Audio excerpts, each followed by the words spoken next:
दोस्तों नमस्कार। Rules of 29 पर एक बार पुनः आप सभी साथियों का स्वागत, अभिनंदन, आभार। दोस्तों आप सबको मालूम है कि पूरे देश भर में लोकसभा चुनाव की तैयारियां जोर शोर से चल रही है। आज इस वीडियो में हम बात करेंगे बाड़मेर और जैसलमेर लोकसभा क्षेत्र के बारे में, उसके समीकरण के बारे में, क्या स्थितियां बन रही हैं, कौन कौन से संभावित उम्मीदवार हो सकते हैं भाजपा के अलावा, क्योंकि भारतीय जनता पार्टी ने वहां पर अपना उम्मीदवार कैलाश चौधरी के रूप में लगातार तीसरी बार घोषित कर दिया है। जिस प्रकार की खबरें राजस्थान में चल रही है कांग्रेस और आरएलपी को लेकर के, लोग ये टकटकी लगाए देख रहे हैं कि क्या कांग्रेस और आरएलपी इस लोकसभा चुनाव में गठबंधन के साथ में आती हैं या फिर दोनों ही पार्टियां अकेले चुनाव मैदान में जाती है। क्योंकि कैलाश चौधरी लगातार तीसरी बार भाजपा के उम्मीदवार हैं और इस बार वो राज्य मंत्री भी थे और ये लोकसभा सीट 2 जिलों को मिलाकर के बनी हुई है। बड़े दूर दूर के रेगिस्तान में ये लोकसभा सीट फैली है। पाकिस्तान की लगने वाली अंतर्राष्ट्रीय बॉर्डर पर यह लोकसभा सीट है, 2 जिलों को कवर करती है। तो अपने आप में ये जो भौगोलिक स्थिति है वो बहुत निराली है, बहुत अद्भुत है। तो सभी पार्टियां इस सीट को लेकर के हमेशा से सावधानी के साथ अपने उम्मीदवार उतारती आई है।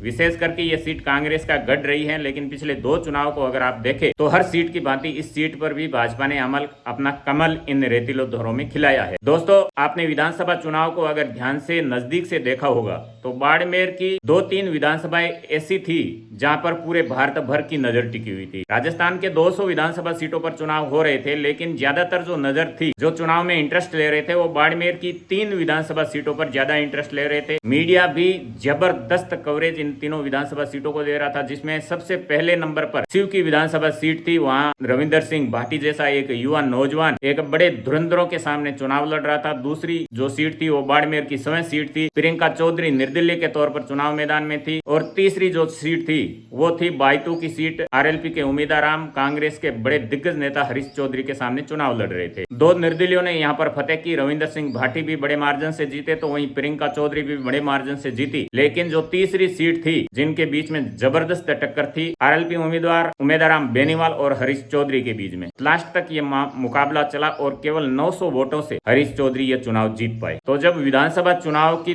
तर्ज पर इस बार लोकसभा चुनाव में भी पूरे देश भर की नजरें जो हैं, पूरे देश भर के मीडिया की जो नजरें हैं, इस बाड़मेर और जैसलमेर लोकसभा पर टिकी हुई है। इसके पीछे का कारण मैं अगर आपको बताऊं तो पिछले दिनों आपने ध्यान दिया होगा, शिव से विधायक रविंदर सिंह भाटी लंदन की यात्रा पर थे, आउट ऑफ कंट्री थे। वो कुछ दिन पहले ही भारत लौटे हैं और जब भारत लौटे तो मीडिया की जो लोग थे, मीडिया की जो टीम थी, एयरपोर्ट से जैसे ही वो बाहर निकले तो तमाम तरह के सवाल रविंदर सिंह भाटी का भारत की सरजमी पर इंतजार कर रहे थे चुनावों को लेकर। क्योंकि जिस प्रकार की सोशल मीडिया पर पोस्टें हो रही हैं, जिस प्रकार का सोशल मीडिया पर प्रचार किया जा रहा है, उसमें यह दावा किया जा रहा है कि रविंदर सिंह भाटी 2024 का लोकसभा चुनाव निर्दलीय के तौर पर लड़ने जा रहे हैं। तो जैसे ही रविंदर सिंह भाटी उतरे, मीडिया के लोगों ने यह सवाल किया रविंदर सिंह भाटी से सीधा सीधा कि हमें सुनने में आ रहा है और सोशल मीडिया पर खबरें चल रही हैं कि रविंदर सिंह भाटी बाड़मेर और जैसलमेर लोकसभा सीट से एक बार पुनः निर्दलीय ताल ठोकने वाले हैं, जैसे कि उन्होंने शिव विधानसभा सीट से ठोकी थी। तो रविंदर सिंह भाटी ने इस सवाल के जवाब में ना तो उन्होंने ये एक्सेप्ट किया कि वो चुनाव लड़ने जा रहे हैं और ना ही उन्होंने मना किया कि वो इस चुनाव में पार्टिसिपेट नहीं करने जा रहे हैं। उन्होंने इस जवाब को अधर झूल में रख दिया और यही अधर झूल में रखा हुआ जवाब रविंदर सिंह भाटी का हाँ में जवाब समझा जा रहा है। क्योंकि रविंदर सिंह भाटी ने एक और बात कही थी मीडिया से बात करते वक्त। उन्होंने कहा था कि मैं अब कुछ देर बाहर था, कुछ दिन आउट ऑफ इंडिया था, अभी इंडिया लौटा हूं, मैं मेरे क्षेत्र के लोगों के बीच में जाऊंगा, मैं मेरे कार्यकर्ताओं के बीच में जाऊंगा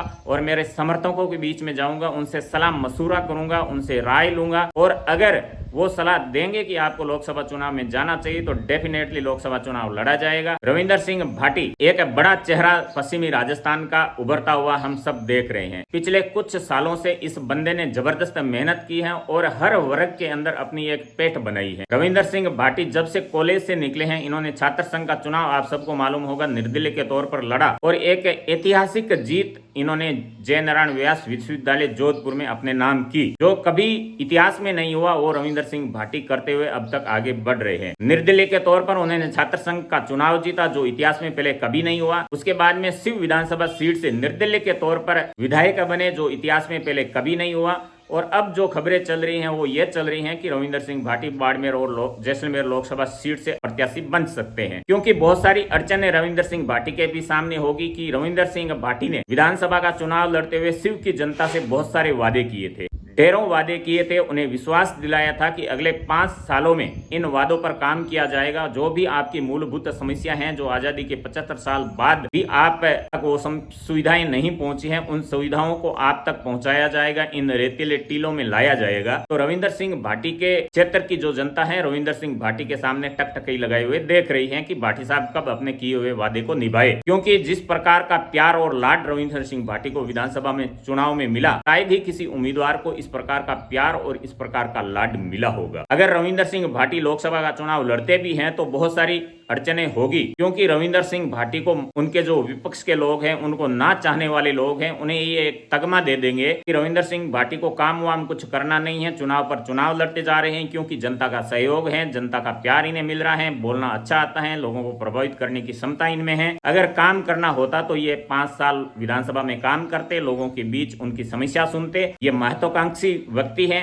चुनाव पर चुनाव लड़ रहे हैं, ये बहुत बड़ा चाहत रखने वाले व्यक्ति हैं। रविंदर सिंह भाटी को इस प्रकार के शब्दों से भी नवाजा जाएगा अगर वो लोकसभा के चुनाव में जाते हैं तो, क्योंकि आजादी के 75 साल बाद भी शिव एक ऐसी विधानसभा है जिसके बहुत सारे गांवों में आज भी लाइट और पानी की सुविधाएं नहीं है। आज भी आपको वहां पर रोड नहीं मिलेंगी, कच्चे रास्ते हैं, जो आप वहां पर पैदल तो छोड़ो, किसी साधन से भी वहां जा नहीं सकते, इस प्रकार के रास्ते हैं। क्योंकि ये क्षेत्र जो है वो भारत और पाकिस्तान की अंतर्राष्ट्रीय सीमा पर बसा है, रेतीले टीलों में बसा है, थार के रेगिस्तान में बसा है। तो यहाँ पर बहुत सारी समस्याएं हैं जो जनता को फेस करनी पड़ती हैं। ज्यादातर यहाँ के जो निवासी हैं वो ग्रामीण क्षेत्रों में रहते हैं, ग्रामीण क्षेत्र में अपना निवास करते हैं, पशुपालन करते हैं, तो बहुत सी समस्याएं हैं और लोग रविंदर सिंह भाटी के सामने टकटकी लगाए हुए देख रहे हैं। अब रविंदर सिंह भाटी इस लोकसभा चुनाव को लेकर के क्या निर्णय लेते हैं, क्या वो बाड़मेर और जैसलमेर लोकसभा सीट से चुनाव लड़ते हैं या फिर अगले 5 साल तक शिव की जनता का भला चाहने के लिए और राजस्थान की विधानसभा में गूंजते रहेंगे। जैसे कि लोग